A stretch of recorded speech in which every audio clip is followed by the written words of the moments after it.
नागपुरात मारबत उत्सवाला सुरुवात झाली आहे। मारबत उत्सवाला ऐतिहासिक, पौराणिक आणि धार्मिक महत्त्व आहे। तर काळी मारबत म्हणजे दुर्जनाचा प्रतीक आणि पिवळी मारबत हे देवीचं रूप अशी मान्यता आहे। 140 वर्षांपासून हा उत्सव फक्त नागपुरात साजरा केला जातो। त्यामुळे या उत्सवात बाहेर राज्यातूनही भक्तांची गर्दी होत असते आणि त्याची दृश्य आपण लोकशाही मराठीच्या माध्यमातून बघू शकतो। याचा आढावा घेतलाय आपले प्रतिनिधी ज्ञानेश्वर पवार यांनी।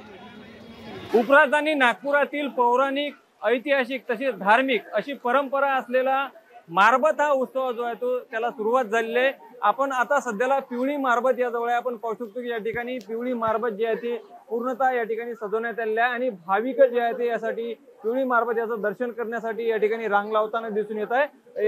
या ठिकाणी पिवळी मारबतच्या दर्शनासाठी राज्यातीलच नव्हे तर राज्याच्या बाहेरून देखील काही भक्तगण जे आहेत ते या ठिकाणी दर्शनासाठी येत असतात आणि पोळ्याच्या 4 दिवसापूर्वी जे आहे ते काळी मारबत आणि पिवळी मारबत याची स्थापना जी आहे ते फक्त आणि फक्त नागपूर शहरामध्ये केली जाते। हा उत्सव जो आहे तो फक्त नागपूरमध्ये साजरा केला जातो। नेमकं या उत्सवाचं, या सणाचं काय महत्व आहे ते आपण जाणून घेऊया। आपल्या सोबत या ठिकाणी काही नागरिक आहेत, त्यांच्याशी बोलूया। भाऊ, काय सांगाल भाऊ, पिवळी मारबत आणि काळी मारबतची या उत्सवाचं काय महत्व आहे? आपण पिवळी मारबत संदर्भात अगोदर हे ऐतिहासिक आहे आणि जी परंपरा 140 वर्षापासून चाललेली आहे आणि 140 वर्ष नाही तर काळी मारबत आणि पिवळी मारबत आमची इथून निघते, मग काळी मारबत जेव्हा जाते तेव्हा त्यांचं मिलन होते। उद्या जे आहे ते या दोन्ही मारबतीचा या ठिकाणी मोठा उत्सव तो नागपूर शहरामध्ये साजरा केला जातो आणि याची भव्य अशी मिरवणूक निघली जाते आणि या मिरवणुकीमध्ये राज्यातीलच नव्हे तर परराज्यातील भाविक सुद्धा यामध्ये